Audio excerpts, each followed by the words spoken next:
of the Advisory Planning Commission. I would just like to begin with a couple of comments. Firstly, a reminder that as Karen just said, this meeting is going to be live streamed and then available for review on YouTube in perpetuity. I'm not sure. That's great, and that fulfills our obligation to be open accessible to the public.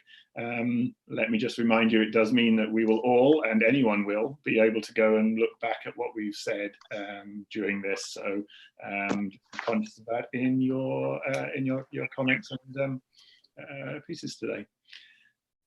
I want to recognize this is a new process, meeting by remote camera. It's unusual. Some of us have, that's become our normal work life and we've got very used to it. But I recognize that this is new. The technology can sometimes be a little bit flaky, and the process itself. So what I'm going to do firstly is obviously be extremely forgiving to any technical challenges or any issues we have, and I will build in any extra time we need. What I also find is that the normal flow of conversation and the visual cues we get from each other in a meeting room aren't as straightforward here. So it's like hard for two people to talk at the same time. So I'll just make sure the pauses may be a little longer than would be normal when we're all together. And if I'm giving some time to say, hi, is there anyone else who wants to say something?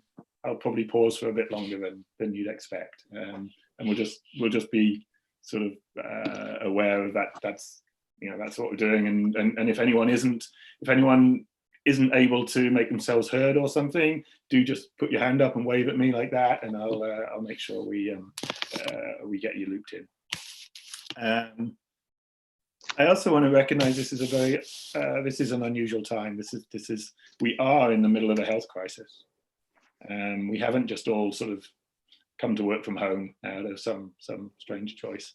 And I hope you're all doing well through this, and that you're able to have enough time to care for yourselves, your families, your loved ones, as well as fulfilling responsibilities like this. And so I thank you for making the time and doing this. Okay, so on to our agenda. Before I call for approval of the agenda, any amendments? I think I'd like to insert at sort of after the approval of the minutes, an update from Clayton. Is that correct? Yeah. Any other pieces to go into the agenda? Not for me. Okay. May I call for a motion to approve? Janet and Jay. Okay. So agenda approved. Minutes. So everyone had a chance to go through the minutes from the meeting. Oh goodness me, February. Yeah, seems many months ago. Any comments on the minutes? I think if Corinne can just speak, or Corinne and Joanne can just speak to some of the edits that came back from staff, that would be great. Yeah, maybe it's more, Joanne inserted some comments, so they're not necessarily part of the official minutes in the end. It's just more to give an explanation, add to the discussion. But Joanne, do you want to go through your comments briefly? They're in red in the minutes, and it's sure. I think most of them information, and can take them out of the official minutes after. And then if there's any that actually anything needs to be edited, we can identify that quick. But you had a few comments. Okay, so I read the comments from the APC on a lot of these things, and it's unfortunate that I couldn't be there because some of the comments that you've made are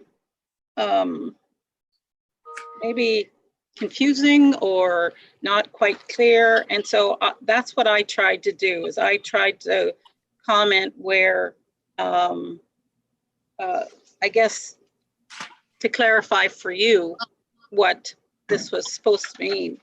So with daycares in home, the way that was written, Daycares in residential areas, we can limit them to up to no more than 8.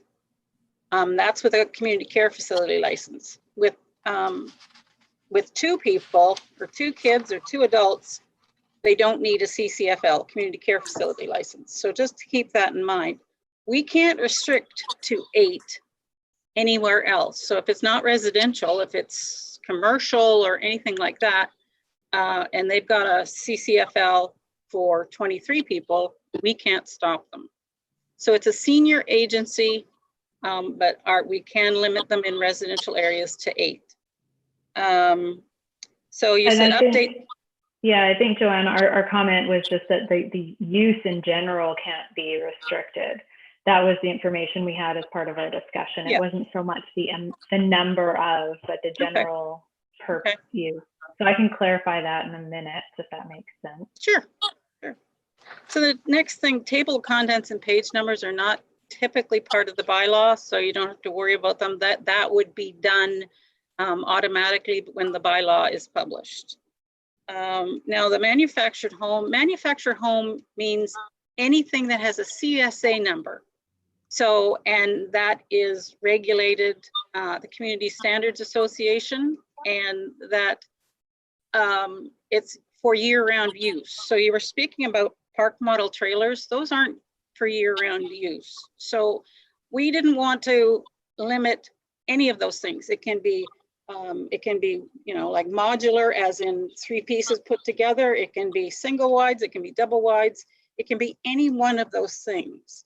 So that's the intention for this. And I think we massaged it a little bit to make it more clear, because we don't want to restrict that, but it can't be stick built.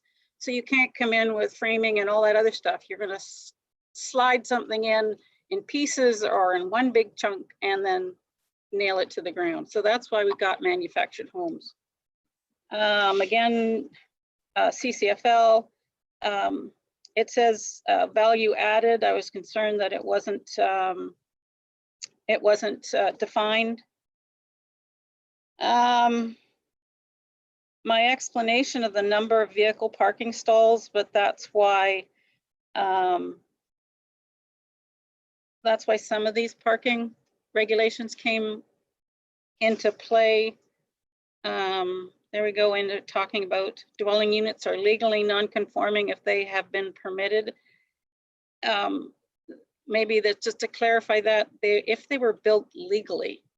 If somebody here made a mistake and let somebody build a house on something that you shouldn't have a house on, that doesn't mean it's legal. I mean, somebody's made a mistake. I mean, we'd probably work to make sure it was better or not having to tear down, but it has to have been legal when it was built. And that's when it was, it's protected by the grandfather clause, or it used to be section 911. I think it's 438 now. So just to keep that in mind. And Joanne, I think that when we were talking about the use of apartments, specifically in the village core, where there's a current several properties where they have a commercial dwelling up front and a separate residential dwelling in the back. And so our conversation was around how do we talk about that? How do we ensure that that doesn't become a non-permitted type of dwelling when it's been there for a long time, without getting into the details around each individual property of figuring out whether that was allowed and permitted at the time that it was done. Okay, so just keep in mind that those ones that we're talking about with the dwellings behind, the ones that I know about have never been legal. So what they've done is they've taken garages and they've gradually morphed into something else. So it's always been that it has to be behind or above. It's never been allowed to be separate. So just keep that in mind. So that legal non-conforming doesn't come into play. Okay, so in that case, for the minutes, we could add that dwelling units are legally non-conforming if they were legally built and have been permitted. Yeah. Before we do, I was going to wait till you'd gone to your comments, but it's relevant at this point. It's a question of intention here, because as minutes, we are recording time. What we're having here is additional discussion. Yeah. There is a question of the best procedural approach as to whether this needs to become an old business item, and whether effectively, because these are minutes of carried motions. Yes, Roger. And that was what I was going to comment on, Nick, is that these are minutes, and I guess the red notes that have been attached to the minutes can be comments that staff can make to council once our minutes get to council. But the minutes are the record of our discussions and the decisions of the APC, or the recommendations of the APC. Well, it's perfectly, I understand what you're saying, Roger, but at the same time, some of the comments you've made weren't with all of the information. So I put them in there, giving you the opportunity to change your minutes. If you don't want to do that, that's fine. But that's where I put some of these in here.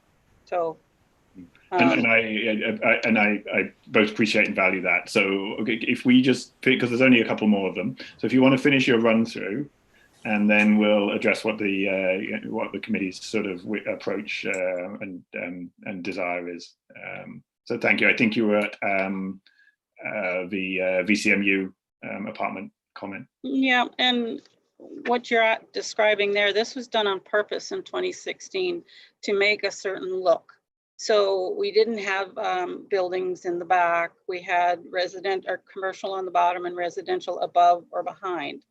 That was done on purpose. So let you know.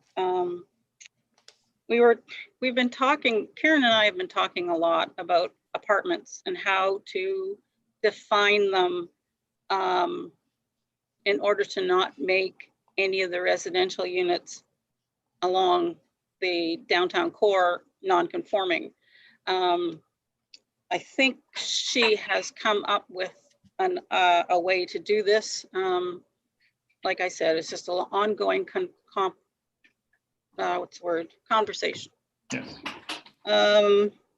Again, the commercial uses exist with existing laneway houses, and I've counted 3 of them non-conforming, like I just discussed. And by adding accessory dwelling to, I think by adding accessory dwelling to the VCMU1, we're defeating the look in order to accomplish or to accommodate several people who don't have legal buildings. So that's my thoughts right there. So there you go. Very much value that feedback and input, because it is contributing to that discussion. Committee, what's your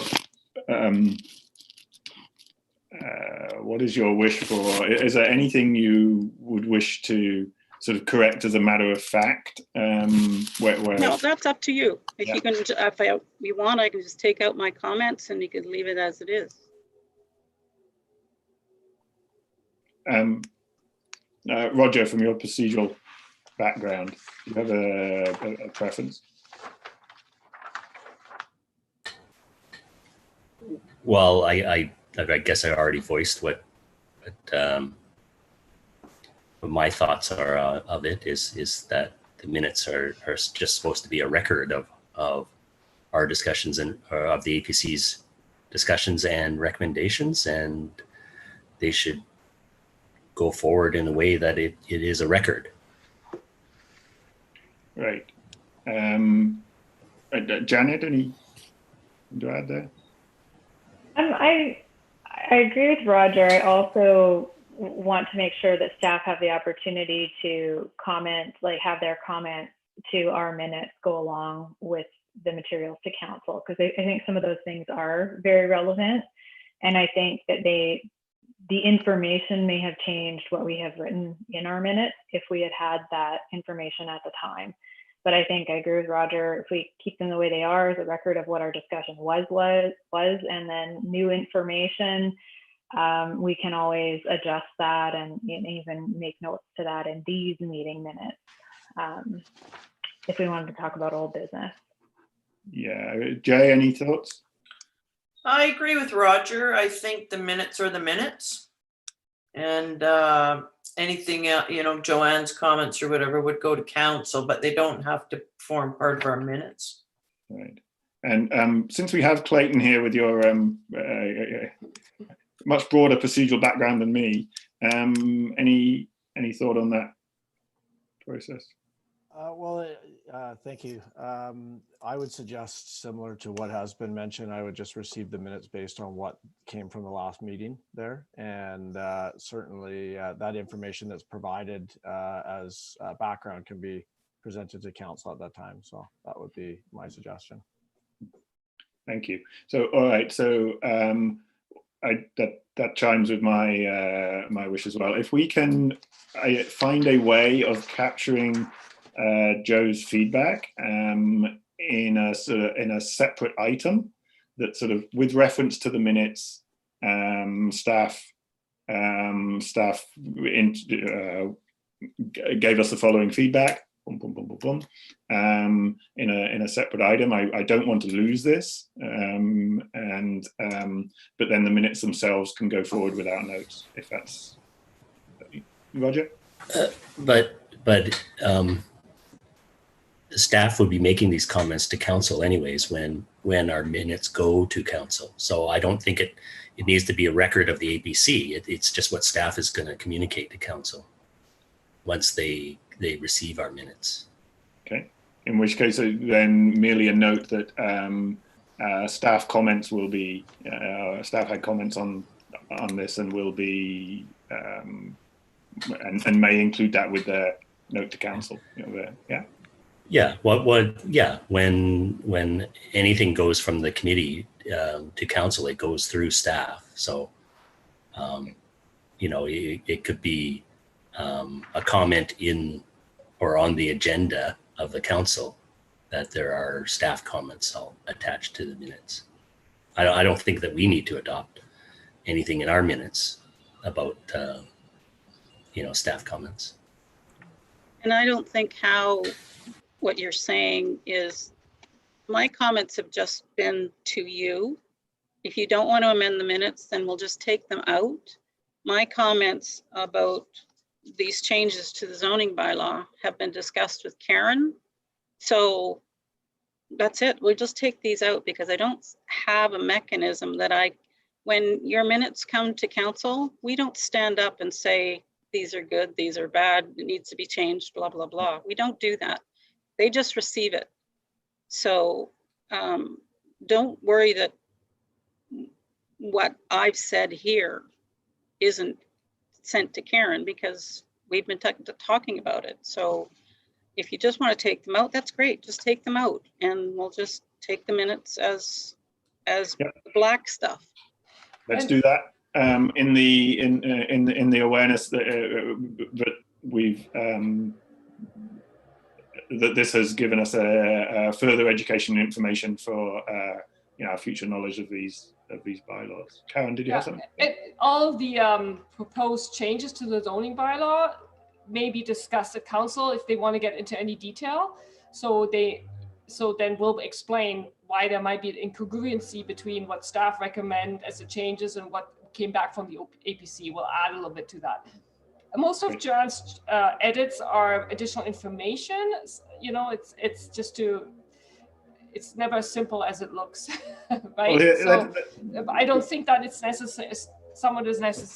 Not all of it is wrong or inaccurate. There's additional information that you didn't have at the meeting. So I'd like to do this then. I'd like us to, if I can have a motion to adopt the minutes as they stood without those comments. Someone's willing to make that motion? Yeah, Jay, and seconded.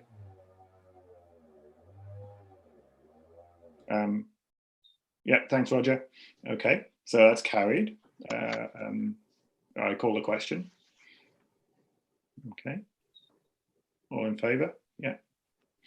Thank you. And then I think as a point of process, because we don't normally spend anywhere near this much of time on our minutes. But I do value that feedback. Perhaps we carry in future, if we have such pieces where there's valuable staff knowledge and information to augment our understanding from previous meeting, we could bring it into the old business section. And so we could have the minutes and then have a short piece where we gain such feedback in old business, if that's appropriate. Okay. All right. So the next step on our agenda So is Nick, yep. we were gonna give Clayton a little bit time. Is Clayton? Yes. Yeah. Okay. Yeah. Good. Because I think he has to leave. He has limited time, right? Yeah. Okay. So thank you. So thanks for indulging us there, Clayton. At the time, I think you wanted to update us on the COVID-19 impact at the village.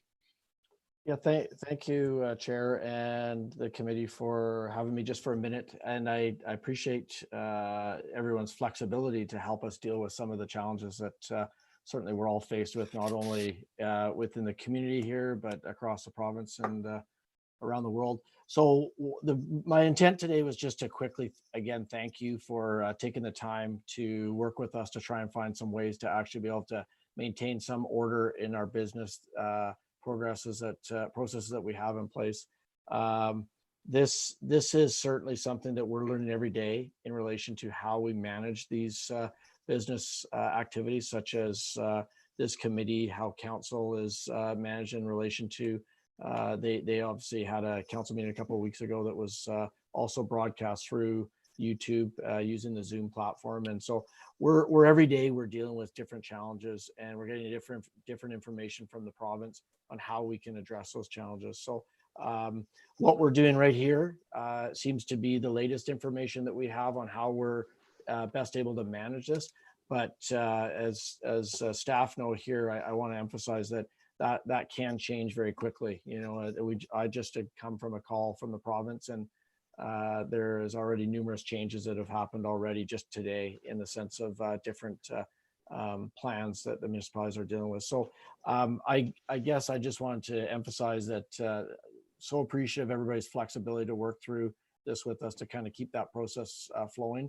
I do know that, you know, from the province standpoint and definitely from the village, our main focus right now is obviously on those essential services and critical activities. And so some things that we can, as long as we can keep things moving along, we're in our best ability to do that. That's what we're here to do. But sometimes things such as even these discussions in relation to different committees are a bit delayed right now due to the fact of, you know, just prioritizing obviously things that are of critical nature. So that was my main intent today, just to check in and again thank everyone for taking the time to be able to help us kind of keep things rolling along. And I know council appreciates that, and they're aware of obviously this meeting, and excited to have you know, kind of some of the things that have are hopefully not too backlogged, but be able to keep that ball rolling for us. So that was the hope today, to thank you. And certainly we are providing as much updates on everything from our website related to COVID response, both regionally and here in the village. So if you have any information or questions that you haven't been able to find, please send me a note. I'm happy to answer any of those questions as we move forward, and we'll try our best to be there for you and answer those questions as quickly as possible. So I think that's it. Thank you, Clayton. I really appreciate that. Any of the committee have any questions they want to? No. No. Did Janet, was there a question? No, it was just my way to say thank you. Okay, thanks. We're like, yeah. I know, I'm getting used to Gotta that work too. on my Lots of these. gestures. Well, thank you all. I will bow out so you This have is more room on the screen. Thank you. This is not what you expected on your in your first month on a new job. So thanks so much. Thank you. Have a great day. Thanks, everyone. Thank you. Okay, everyone. All right. So next item is the application for development permit for 708 Cumberland Road.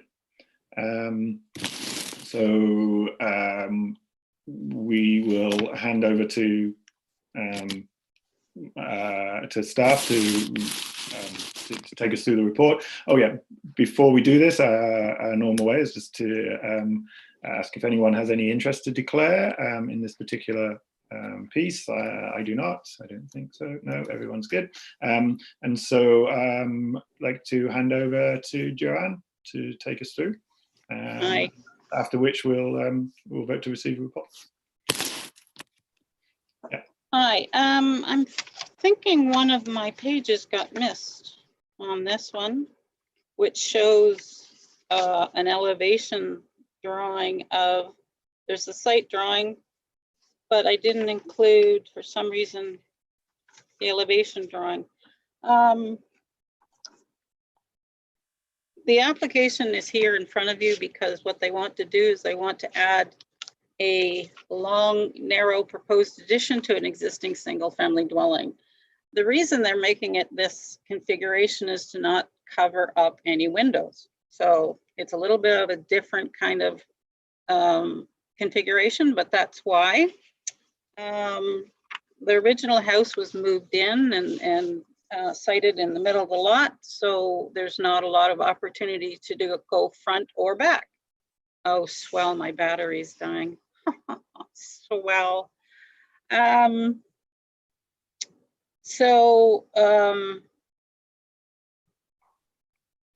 going from the rear yard setback for this piece of, there you go. The rear yard setback for principal dwellings is 4 meters, and they're really asking for, she's really asking for 2.6. And I believe this is for their extended family, although it doesn't really make any difference. We sent out a letter to agencies, not agencies, to the adjacent neighbors, and we got no complaints or concerns on this file. And we're recommending that we approve or recommend approval of this variance request as presented. All right, thank you. So I may have procedurally believe we should have voted to receive before the report. That's normal, isn't it? But anyway, let's have if I can have a motion to receive Joanne's report. Thanks, Janet. And a second. I can't see the full screen there. Are you able to no longer share your screen? Thank you. Did I get a second there? Thank you, Jay. Okay, so carried on the receive. And so the purpose of discussion, Caroline's been sort of kind enough to join us here. And I'm aware, Caroline, that not only has this been a long process, but it was also sadly extended by a problem with quorum previously. So once again, you have my apologies for that. And I want to just ask if you have anything you would like to say, or any further information you'd like to give us at this point on before we will then discuss your application as a group, and if there's any questions come up that are relevant, we'll ask you there as well. Okay. I don't think I have anything particular to add, but I'd be very happy to answer any questions. Good. So committee, let me just sort of walk around you one at a time with any questions or observations you have for staff or for proponent. Jay. Looks fine to me. Looks very reasonable application. I don't see any problem with it. Okay. And Janet. Sure. I was just looking at one of the aerial overhead pictures, and I just can't quite see that. It looks like, is there an existing structure there now that's being removed to put this in? There's a very small garden shed that will be removed. Yeah. And then is that the rear of that lot, is it fenced at all? Yes, it is. Okay. I know we can't mandate a fence in there. I was just thinking about privacy, but if no neighbors have complained, the rest of it looks fine for me too. Yeah, and the fence is there. And Roger. trees. Oh, sorry. Thank you. And trees. You, Janet? Roger. I don't have any issues with the variance, but just to confirm with staff that the applicant will still need to I guess satisfy staff for a building permit. You're cutting out. I didn't hear that. Oh, okay. So I don't have any problems with the variance, Yeah.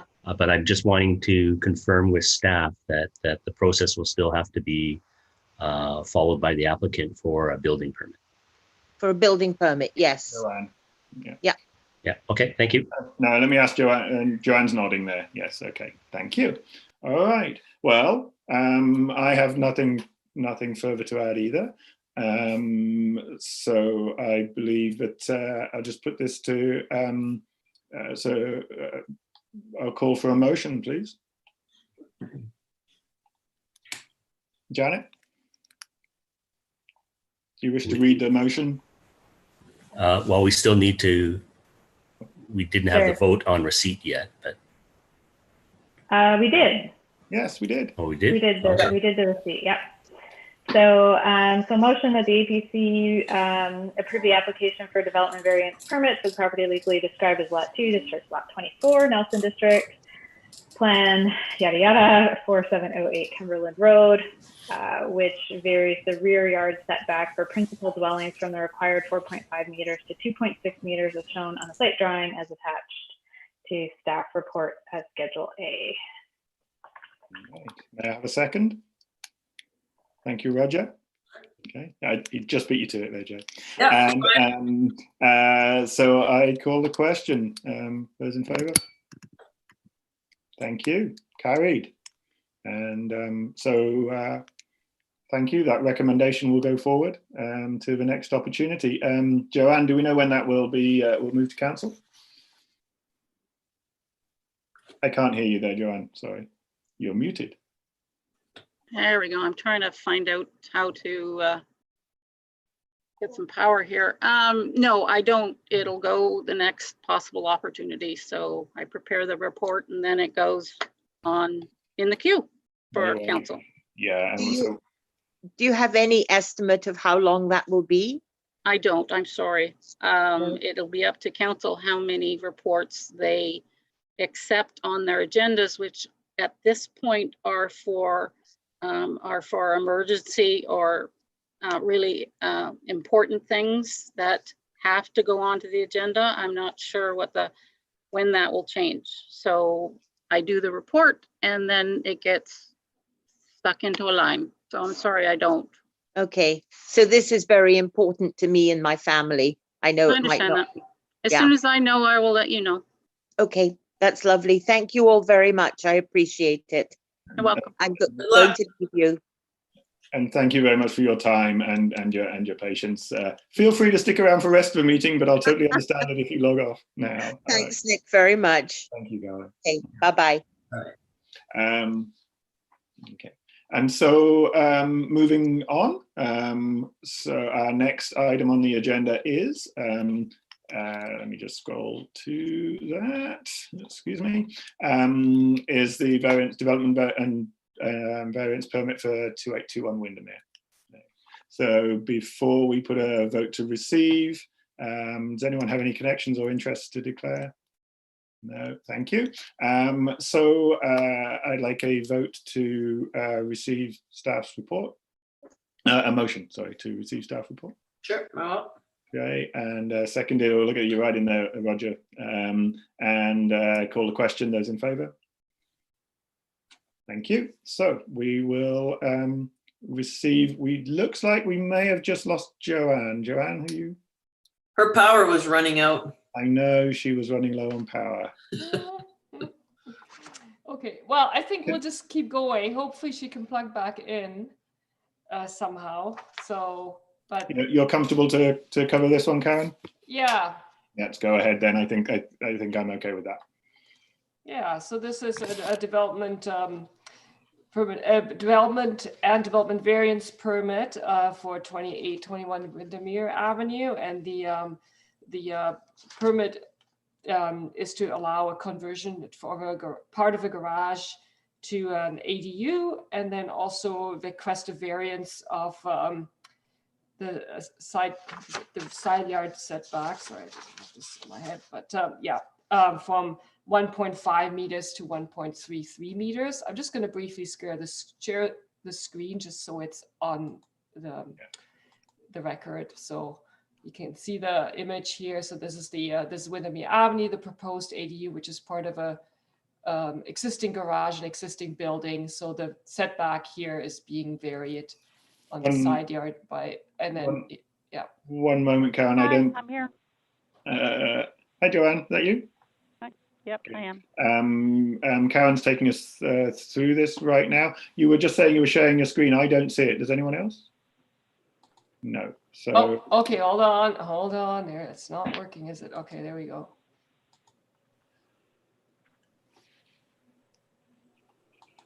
Yeah, there we go. Yeah. Yes. Yes, So and as you said, this is very, very wise to get this on the record through video. We'll do the screen share for this portion, and then we'll switch back to the places. Okay, go ahead. Yeah, Joanne, did you want to speak to this any further? You didn't hear me, but I just gave an overview of what the request is. Yeah, I don't have anything additional. So to the report, unless, well, the only thing I have is that the notice was sent out and received no comments or concerns on either the VP or the DVP. Thank you, Karen. Since you have visual and Joanne does not, you feel free to just continue walking us quickly through there. Oh no, I'm here. I got it. Okay. So what you've got is you've got an existing garage at the rear of the property. So because it's a change in occupancy and it's not the 1.5 that it's required, that's where the variances come in. So they need a development permit for an accessory dwelling unit, and the development variance is because the setbacks aren't quite as much as it should be. So that's what they're on this drawing. You can see the 3 parking that's required, and there's on this piece of property there's a limited amount of new vegetation. The new fence, you can see that on there, and the amenity area is at the back on the left side of the property. Okay. Thank you. So am I correct that the one thing we're being asked to consider is a variance of some sort of 8 inches from permitted? Is that correct? Something like that. It should be 1.5, and it's as close as 1.33. So what that is in inches, you're probably right. That's probably what it is. I got it. Okay. Thank you. Leon, you're with us, I believe? He was. He was. Are you still with us, Leon? Yeah, I'm here. Yeah. Good. Anything you wish to add? No. That sounds all in order there, and yeah. Thank you. All right. So, anything, Janet? Do you have anything to say? No. Roger, anything to add to this one? Just, I don't know if it's to staff or to Leon, but is the elevation being affected? So there's already a structure there, but is the elevation of it rising because you're converting it to an ADU? No, the building itself is staying as existing. Okay. So, and again, the 2 buildings are a fairly small footprint period, so there's not really that much affecting visually at all. And it's all staying existing. The work is within the existing structure, and the improvements are going to be escalated as well, just with the exterior finishing being done as I did on the existing home last fall. And so the overall property is going to be affected in a positive manner, and it will reflect well in the neighborhood. Okay, thank you. In my opinion, yeah. So. Yeah, thank you. Yep. Jay, anything to add? No, I drove by it, had a look. I think it's gonna look great. Looks like that's a small variance anyways. So I don't have any issues with that. All right. Thank you. Can I call for a motion? Janet? Want me to read it?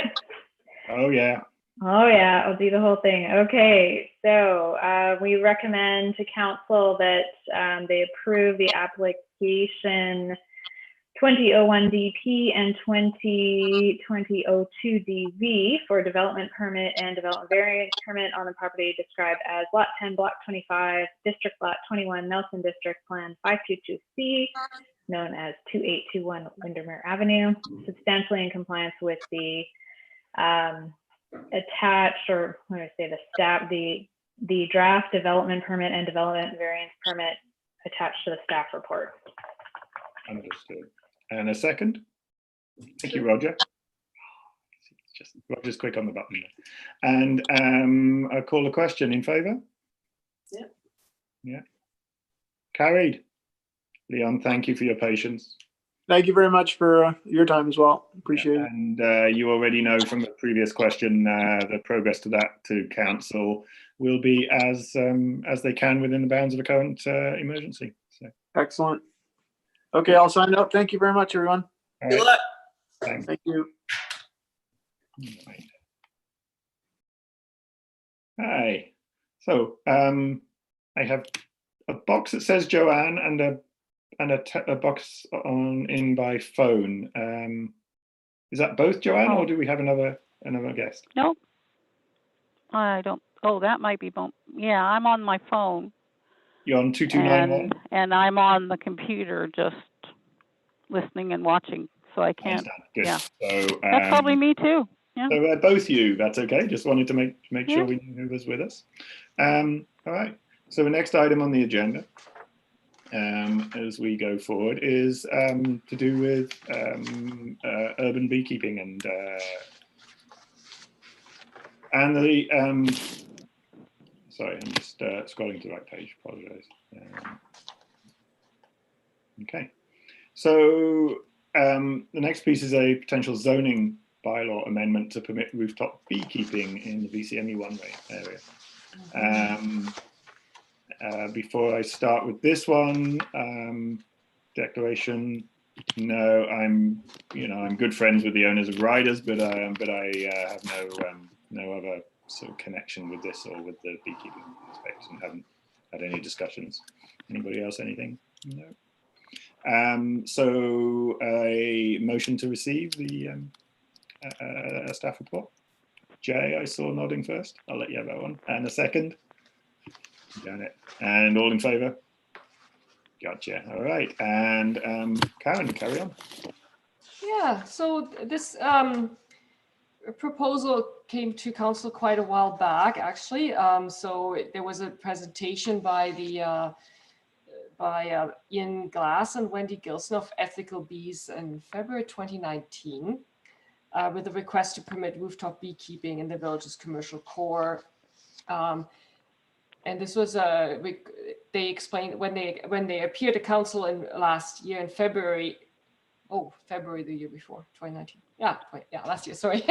Yeah, they had a request to permit the rearing of queen bees on the rooftop, and council asked that this be considered as part of the zoning bylaw review and housekeeping amendments. And of course, that has taken longer to get going than we would have liked, partly staff changes and partly it wasn't urgent. So, when an application comes forward, it's actually an application. We can tend to be able to get to it a little bit quicker than if something is part of just a general update. So there's no application received here, to be clear. So, yeah. So after I reviewed this with the proponents. Just really before I presented the report to council, in the end, they decided to change their proposal. So initially, while they wanted a whole number of like up to 80 small nucleus bee hives, which is really just the core, the queen, some worker bees, and some frames in there with brood. So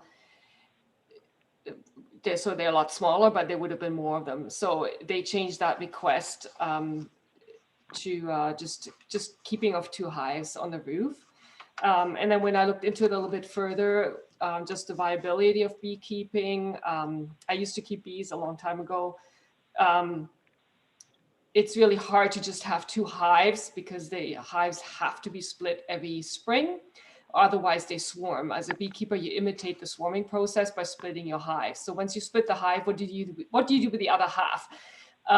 So I reviewed some other zoning bylaws. So beyond what the proposal initial was, or after it was changed was, sorry, to allow the keeping of 2 hives. I'm also suggesting, as in addition that they be allowed to keep 2 nukes, which can be the split, that they just split in the spring, and then if the first hive doesn't survive, you can recombine them in the fall to get a stronger colony.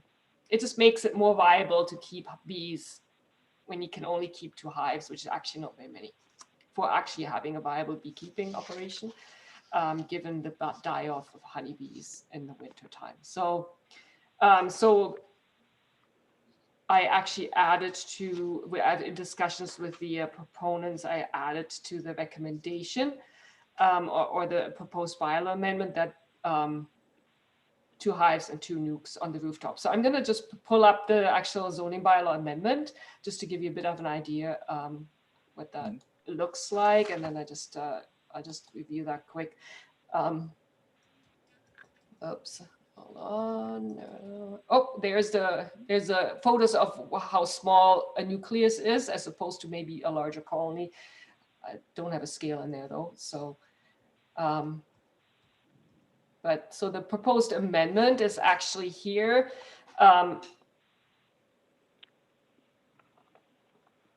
So the proposal is to allow 2 hives and 2 nukes, and that would apply in the entire R1A zone, wherever you're allowed to keep 2 hives, that you can also keep 2 nucleus. And then because currently beekeeping is only permitted in the urban agriculture, as part of the urban agriculture use, which is not permitted in the village core. But market gardens are, we have to add, to allow beekeeping in the village core, we have to add this to the market garden use. Just so we specify that be kept on the rooftop only in that in the village core. And the reasoning being there is just to decrease potential conflict with passerbys, because it's just more public use in a commercial area. So, and the request was actually for rooftop beekeeping. And then in recognition that some buildings are adjacent to other buildings with windows, usually they don't face the side of the building because they face the front or the rear. So it's probably not likely to be an issue, but that there's some consideration made that they're not located when an adjacent building has windows facing that rooftop. Like I said, it's very unlikely anyways. And then this one, the setback kind of mirrors what happens in the residential zone where you have to set it back from the property line. This also mirrors what we have in the R1A zone, housed in hives. And this same thing, this mirrors what we have in the R1A zone. There's obviously beekeeping is also regulated by the province. Yes, this is just the 2 hives, 2 nukes. And hives shall be equipped with adequate ventilation. That also reflects what's in the R1A zone. So then the other one was that we can also then add honey and honeybee products in on-site sales. So that's also added here. So, oh yes, and sorry, the very number 2 here, I didn't explain this. Curiously, our definition of agricultural use does not include beekeeping, but it is an agricultural use. So we're adding the suggestion here is the proposed amendments to actually add that to the definition of agricultural use, beekeeping, which then would permit it in any zone that permits agricultural use, which is the forestry, working forest zone. I think that might be it, but I'd have to, yeah, so. Okay. Yeah. Well, any questions? Well, thank you. I would just ask the issue about the potential idea of having, up to 80 of these and is information now. It's not that's not a question on the table, is that correct? Yeah, so the reason that's still in the staff report, that was in consultation with the proponent. There was the initial proposal of the 80 nuclei or nukes. They said they haven't completely given up on that idea. Right now, it's not a big need. They feel perhaps the village also needs to be able to experiment or experience having these in the downtown core. So they stepped back from this because they felt it would be less likely to be accepted potentially by council, just because it's quite different from what we have elsewhere in the village, and it's just not really known how that would perhaps. It's more intensive management as a beekeeper. If you have 8 nucleus and you're raising queen bees, you have to be at those hives and service them every couple of days during the season when queens are being bred by the worker bees. So it's a lot more up and down to the rooftop, a lot more lifting boxes, opening boxes, taking out frames, checking whether the queen bees are are growing, because you have to catch them and cut them out of the comb before they hatch. So then management is quite a little bit more intensive, and we were a little bit concerned about that. So they said, let's just start small, and then maybe we see how it goes, and we might come back later. Okay. But they didn't want their proposal captured here.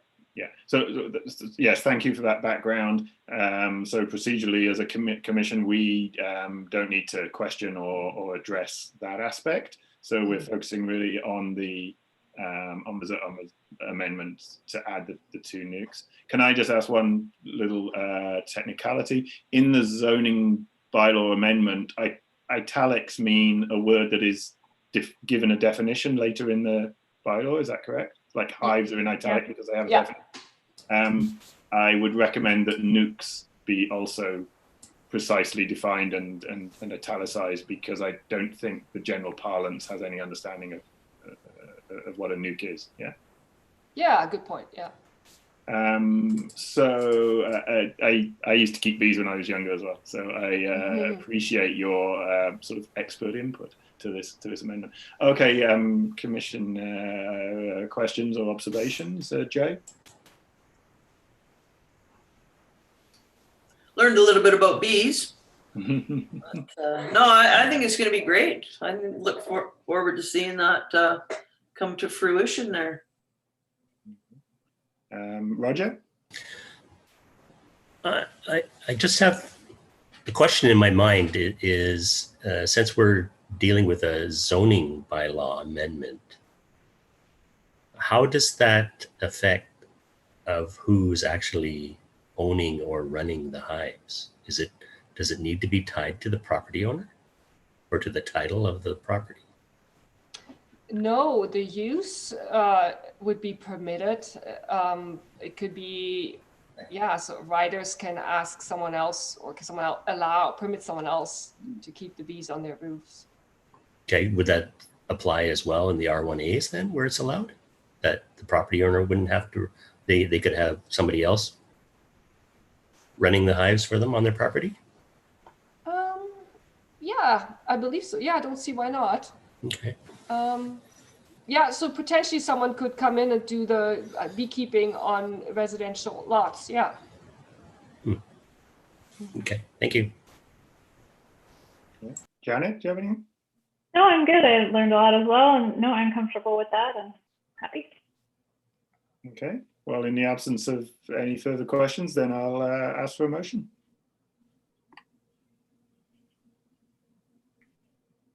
I can do it again. Yeah, Got it all written down. Love hearing you read them out. Go ahead. Got it all written down. So motion that the APC recommend that the zoning bylaw number 1027/2016 be amended to permit keeping 2 beehives and 2 nukes on the rooftops in the VCMU1 zone. Permit keeping 2 nukes in addition to the permitted beehives as part of the urban agriculture use, and add beekeeping to the definition of agricultural use, and add a definition for the term nuke. Thank you. A second? Roger? Roger. And any further discussion? So I will call the question. All in favour? Opposed? Okay, carried. Thank you. Thank you, thank you, Karen. Appreciate the depth of that report. All right. So we have another zoning bylaw amendment to consider. So this one is regarding water bottling. Before we receive a report, any sort of interests or any? And then I will have a motion to receive a report, please. So Looks like, oh, one moment. So that looked like Roger proposing that. Someone second? Yeah. Oh, thank you, Janet. And call the question in favour of it received. Thank you. Carried. All right, Karen, over to you. yeah, so similarly to the other, the beekeeping request, this also came to council through a delegation. This initial request to ban water bottling of groundwater in all zones. And that was November 26, 2018. And that was also to be done as part of the zoning bylaw update, hence the delay in action, I guess you could say. So the the request came forward by the Merville Water Guardians in Merville, where there was a request, there was an application to the CVRD to permit a use that included water bottling on the property. So we cannot regulate, that's a provincial matter, actually drawing the groundwater, but local governments can just not permit the use of the actual use on the property of actually bottling and having a water bottling facility on the property. So that means someone who has a well on their property could still draw the get the groundwater license from the province if the province okays it, draw the water and truck it away. So our jurisdiction is limited. So we looked into what other jurisdictions are doing, and since that time, the town of Comox and City Courtney have both amended their zoning bylaws to prohibit water bottling in all zones, except where the source of the water is the municipal water supply. And the Comox Valley Regional District's zoning bylaw prohibits water and beverage bottling facility as a use. So it has a similar effect. It just means in any of these cases, people can apply to rezone to permit that use. Right? It's just not. You have to go through public process to permit the use. So yes, we looked at the official community plan policy supports banning water bottle from a groundwater source. The OCP is quite supportive of protecting groundwater resources. It also specifically recognizes some of the watersheds that should be where groundwater protection that should be recognized as important, and where environmental preservation policies should be applied. So that includes really pretty much all of our creek corridors. And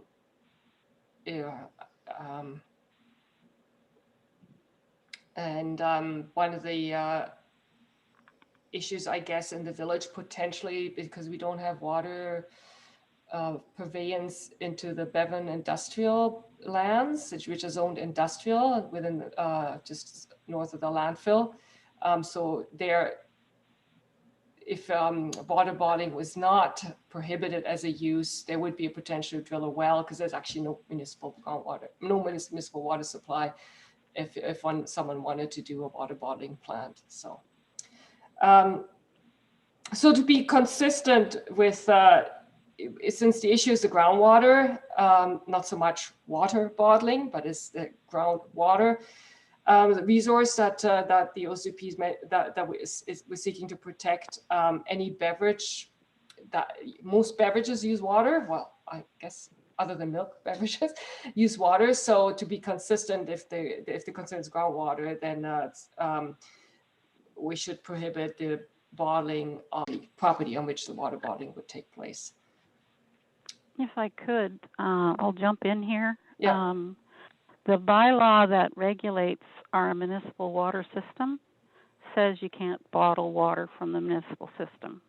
And do we really want somebody to come in and start bottling our water? Yes, it's metered, but at the same time, do we want that? Because that's what this says. Like, I mean, I could start bottling water using the tap.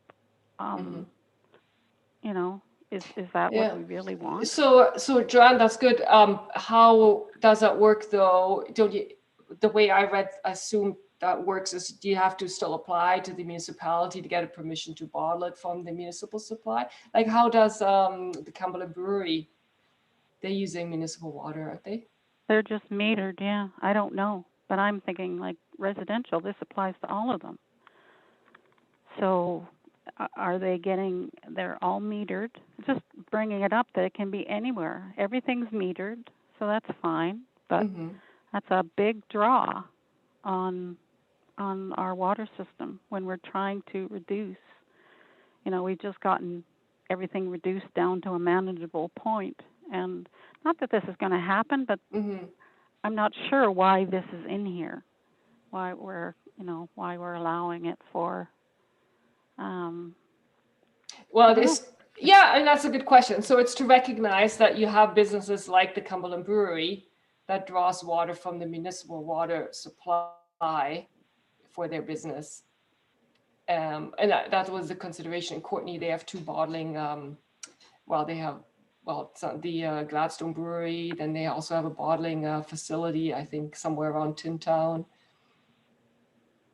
So presumably if it oversubscribes the supply, the municipality, that's a good question. We could see if we could refuse it or not. And any changes would have to be also done to bylaw 1024, which is the municipal water system bylaw. I think it's 1024. But have to, because it very clearly says no, you can't do any bottling using municipal water. So.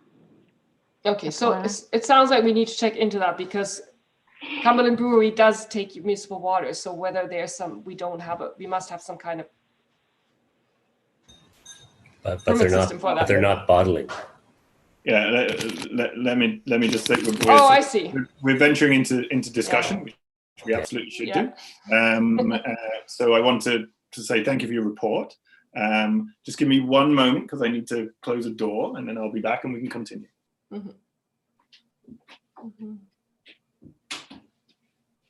Thanks. I just feel I need to explain if I disappear from the screen on YouTube to our wide audience. Subscribe to this channel. We'll have 1 million views before midnight. All right. So yeah, discussion around this one. I think that I feel there's a lot to discuss. Joanne, you've just raised a potential interface with bylaw 1024. I don't know whether you have either you or Karen have access to that via the website or online while we're having our other discussion, if that's an easy point. But I'll pass on to Janet first for any comments or questions. Yeah, I was just wondering about the difference between residential use and commercial use. So I make beer.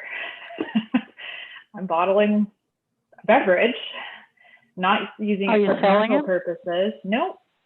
So it isn't quite clear here though that you're banning it for commercial purposes only in the staff report. Maybe I missed it. Yeah, did we miss that? Karen, is it specific? Because it's obviously assumed, but is it specific this is a commercial use? Yeah. The recommendation, the recommended motion is to prohibit water and beverage bottling in all zones except where the source is municipal water. So it doesn't say commercial bottling facilities. Or it should say if somebody wants a permit, right? Like you don't need a permit to do it at home. Yeah. Okay, well, that's something I have to check into. the intent is not to overdraw the groundwater, which would be more likely for commercial or industrial use. So whether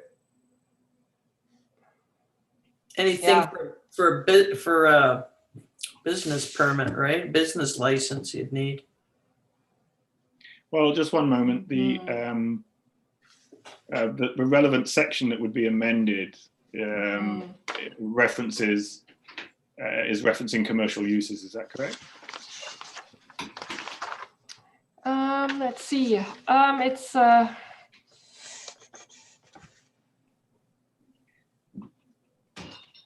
no, I mean, it's not specific. So the section in the zoning bylaw is where all the prohibited uses are. So it's broad. As it's written right now. Okay.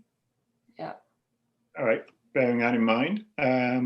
So Jay, do you have some further comments here?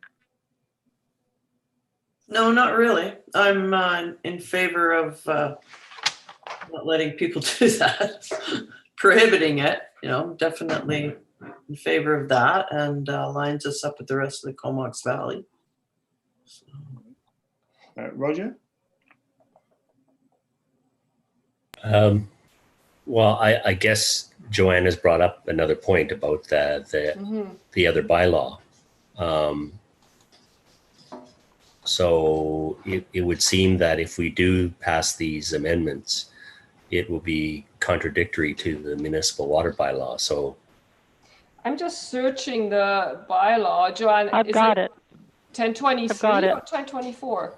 1023, and its number says it does allow for first obtaining written approval from the manager of operations. A person must not, blah, blah, blah. Number 3, sell, give, or convey water beyond the premises to which the water is supplied under this bylaw. So I don't know whether, the brewery has ever, I'm just not sure. I never even thought about the brewery. It seems to me from that reading that it's specific to water. In other words, not water used in a manufacturing process, because then you could extend it to, well, you couldn't sell soap because you used water to manufacture it. But also soap and other pieces. I don't think that is, I don't know. But I've never thought of the brewery because they are actually using water to manufacture. But so is the laundry. They're using potable water to do laundry. You are specific in there to say beverage bottling, and the Cumberland Brewing does not bottle their beverages. Unless you call a growler a bottle, they don't can it for sale that way. So I don't know, that maybe there's a loophole in there, but it's not quite like a commercial brewery where they're exporting. Yeah. And there are other beverage manufacturers in the village as well that are home-based businesses that are making beverages, and they are being sold in restaurants and stores. So kombucha. Really, I'm not aware of any. All the kombucha, coffee, I imagine there could be some juices. Yeah, you don't want to stop that, right? So the use of municipal water. But Joanne, what's the section? I have it open too. It's on page, it's under use of municipal system, part D, page 7C. Without first obtaining written approval, a person must not repair or alter, open or use, blah, blah, blah. Number 3 is sell, give, or convey water beyond the premises to which the water is supplied under this bylaw. And by saying sell, give, or convey water, it sounds like that is sort of unadulterated, as it were. You can't take water, repackage it, and sell it without the permission of the system management. Of the manager of operations. Well, that's it. I would think that would be a good safeguard. That means then would the recommendation not still stand? So if you're banning it in the zoning bylaw from any source other than municipal, okay, so they've taken care of the groundwater protection, then this other bylaw, the water connection fee bylaw, what it's called, 1023 would then state if you do want to use a municipal water supply, you need the permission of the manager of operations. Is an additional safeguard. It doesn't. It's not in conflict with the proposed amendment to the zoning bylaw. Roger, you don't know, right? So we see that as one piece. This question of safeguarding. If we are saying, if we were to recommend not groundwater supply but municipal supply, then that's within the that is safeguarded within an existing bylaw. It's not in contradiction to. That's my read, Joanne. Do you agree? Yeah, I'm just concerned that there's not anything in there that says the manager of operations what his criteria is for not giving permission. You go to page 9, private water connection turnoff. Unnecessary or wasteful water or violation of regulations, that's outdoor watering. I don't know. It doesn't give him any meat to say, no, that's too much water. You know what I mean? That's my concern. He's always looking for a reason why he can say no. Like, otherwise he has to say yes. So I would believe that we've got track record in the past from having limited development due to unavailability, due to limitations of water. So one would think that capacity is the prime. Oh, that's at subdivision, though. True. That's at subdivision, and subdivision says you must provide potable water and all the approvals.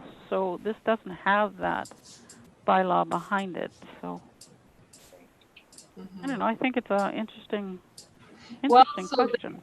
The option is either you the zoning bylaw could say it's prohibited in all zones, doesn't mention municipal water supply, but then someone who would want to do that would have to rezone. Say, yeah, you want to have a little kombucha bottling facility, right? Or unless we say it's just straight water and not mixing it, manufacturing it, or anything. You know, if we're just saying we're only talking about bottling water in its raw form, raw water, you know? Okay, so then you could have a Coca-Cola plant in the Bevan industrial lands. Sure, water and sugar. Mm-hmm. Okay. Right. So that's what I was thinking. If the intent is to protect the groundwater source, would we not want to include beverages, because most beverages have water in them, so you can just add flavor and a bunch of sugar, right? This comes to my comment or concern on this is that I'm not clear about that intent.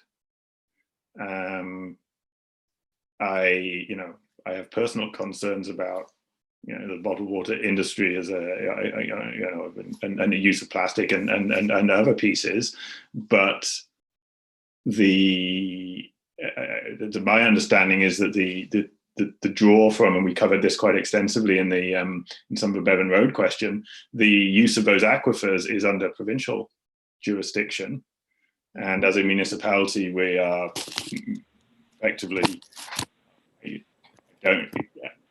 we're not supposed to be sort of either doing an end run around those regulations or impinging on that jurisdiction. So if the intent here is to protect groundwater, then we need to apply that consistently to all groundwater uses. And then I worry that we're stepping beyond our jurisdiction. Any sort of, how does that? And that would be to my mind to argue against making a recommendation here on a jurisdictional basis. Roger. I think in the way that the recommendation is put, where it is specifying except for municipal water, that it is excluding drawing from a well or a ground source.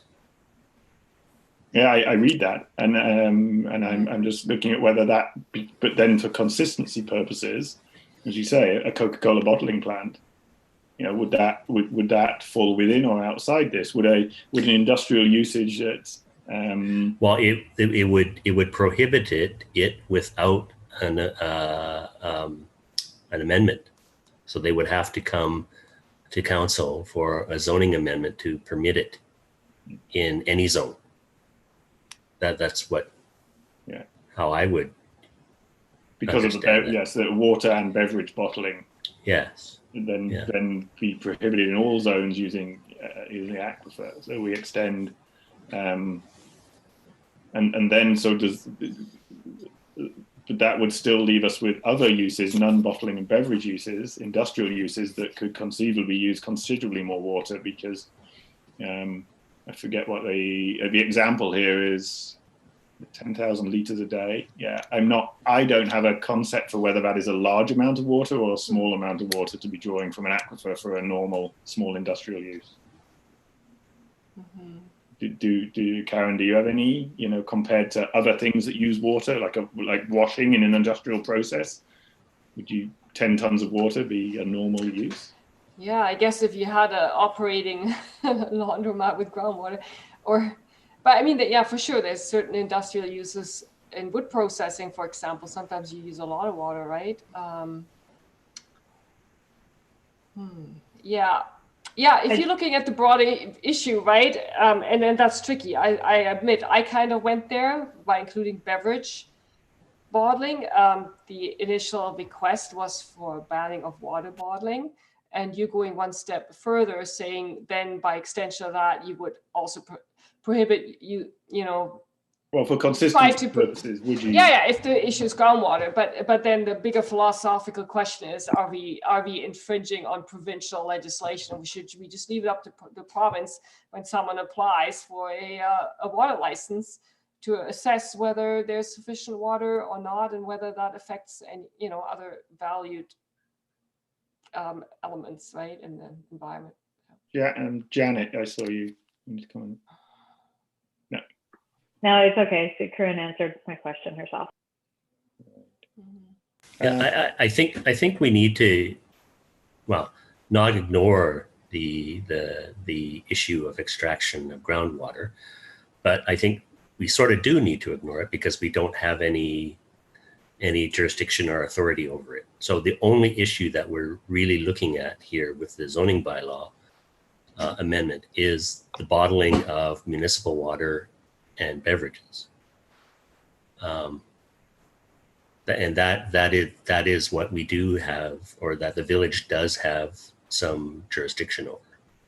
By the fact that we control the municipal water supply. Right.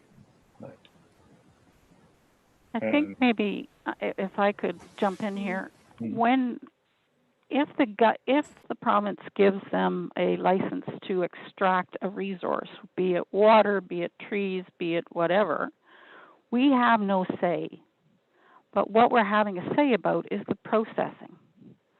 So if somebody wants to cut down a whole schwack of trees and they get a management license or whatever, or gravel extraction, we can't say anything. However, once they start crushing it and processing it, that's where we can jump in. So I think that's, we're talking about two different things. Whether the bottling would be processing, I'm not sure that it would be. And,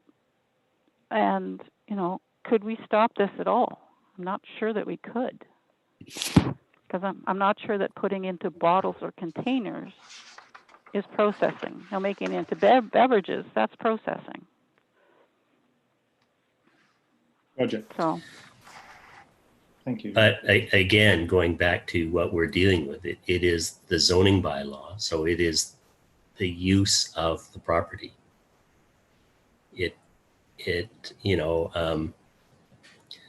So that's what that's what the village has authority over. So it's only the allowed use on the property, I guess, is as best as you could define it. Yeah, I feel that we, the question of whether we can or not is a legal question that's wrapped up in this. There's a recommendation here to amend the bylaw in a certain way, and I think we need to take it as read that we have the village has the authority to limit that use, and that will be subject to a legal review before it gets actually passed, and that's separate to us. Our question is not can but should, and so I raised that question of consistency. Is if the purpose is to protect groundwater, then we're effectively saying that the policy is to consider uses that have groundwater and to write them in or out of the zoning bylaw, right? And I think we need to be defendable on consistency if we choose to single out water and beverage bottling. We want to make sure that we were consistent elsewhere when that comes in front of us.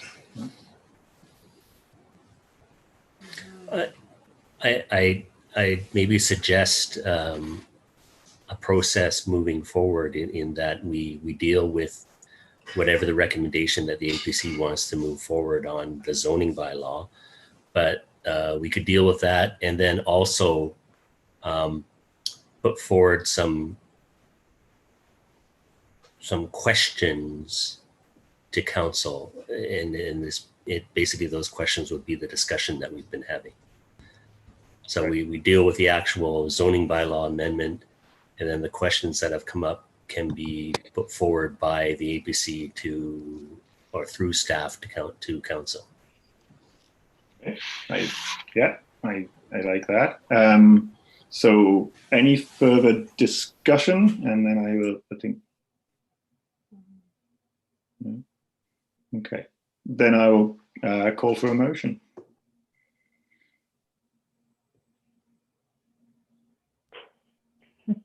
I'm going to suggest that somebody else does it. If we're going to table it or do something different, I'll just, yeah.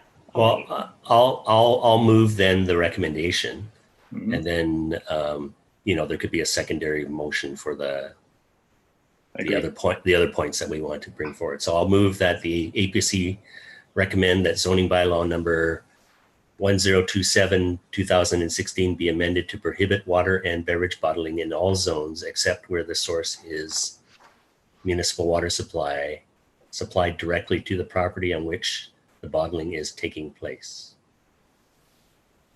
Okay. Do we have a second for that? Jay, we do. Okay. Further discussion or amendment?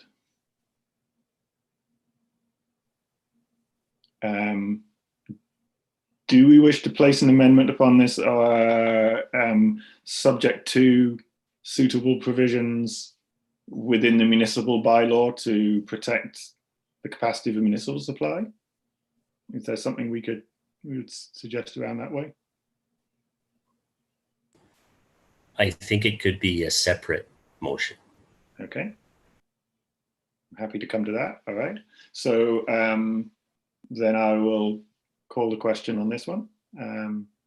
Those in favor? Okay, that is carried. And then call for a separate. Do we have a separate motion around those questions or issues, Roger? Well, I wonder, Janet, have you been keeping track of what we've been?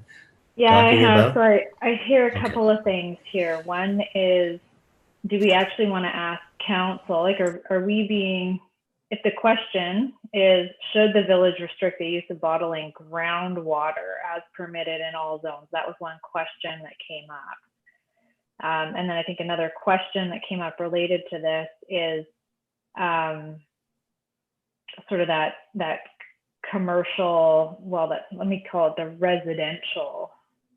No, the municipal piece deals with it. So it's really just that should the village be restricting the use of bottling groundwater as a permitted use as a follow-up piece? Are there any other sort of unresolved pieces there? Well, I would. I guess that's what we voted on. I feel like I heard two. If it's almost a motion that the APC notes that, because I'm not sure we're asking council to address a question and give us an answer. But I think certainly note that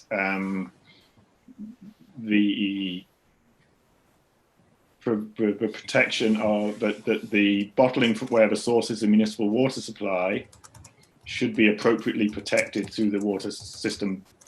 We would that where the bottling is a municipal water supply, we would expect that the municipal bylaw is capable of addressing capacity concerns.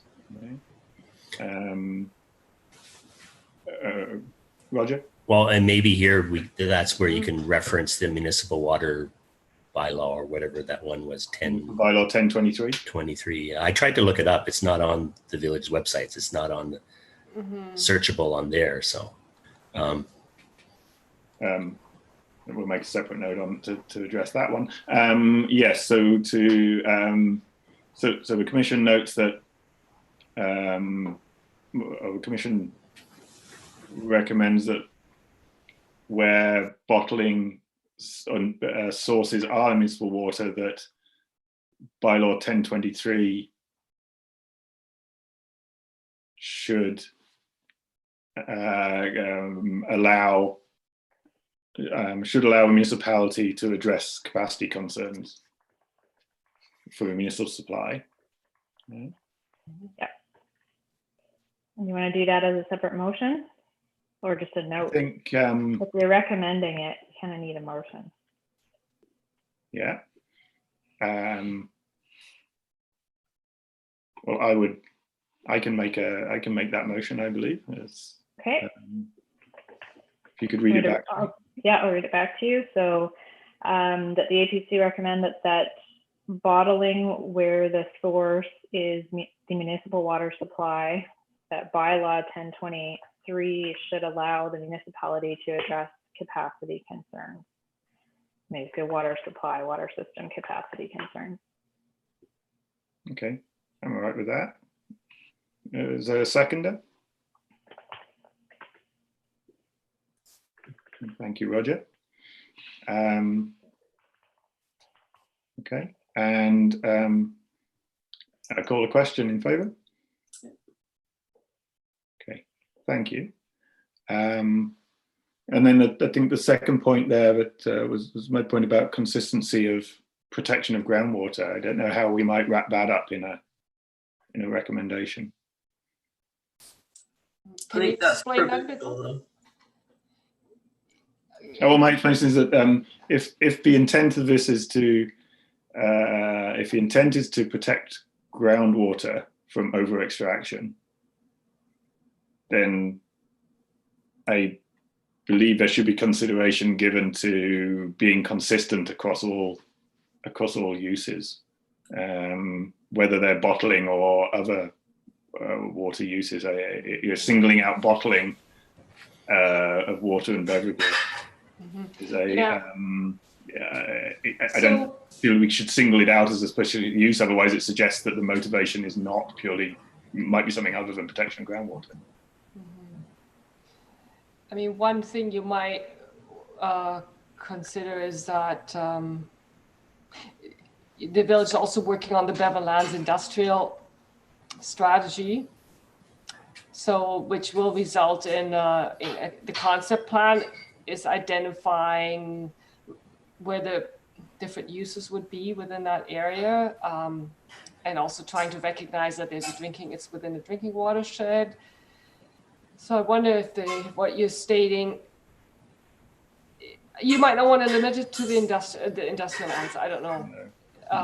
You don't want to just maybe because as part of that strategy, that's where we're looking at the different industrial uses.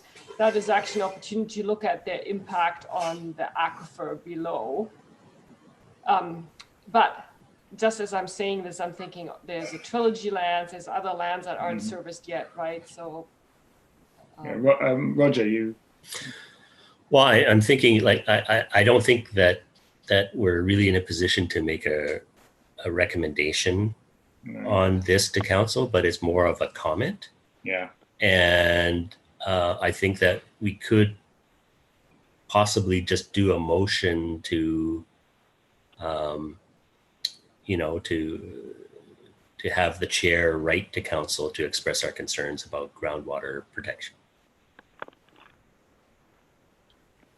I guess there's no binding thing on it anyways, so. I mean, my concern that's come up here is about consistency as opposed to the specific of, and I think our minutes and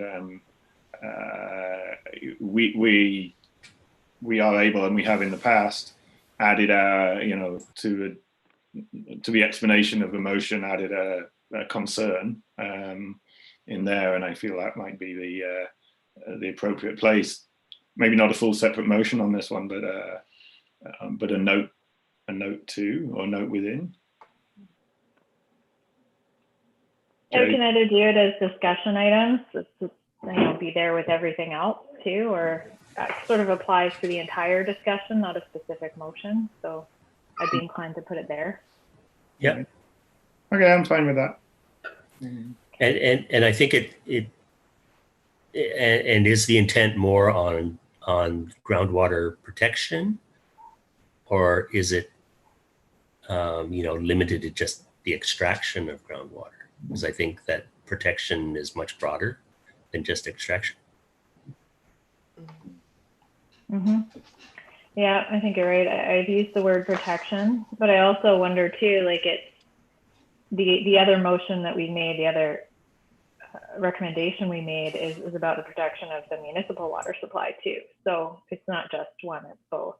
So I think the one motion works for the jurisdiction that we have on that piece.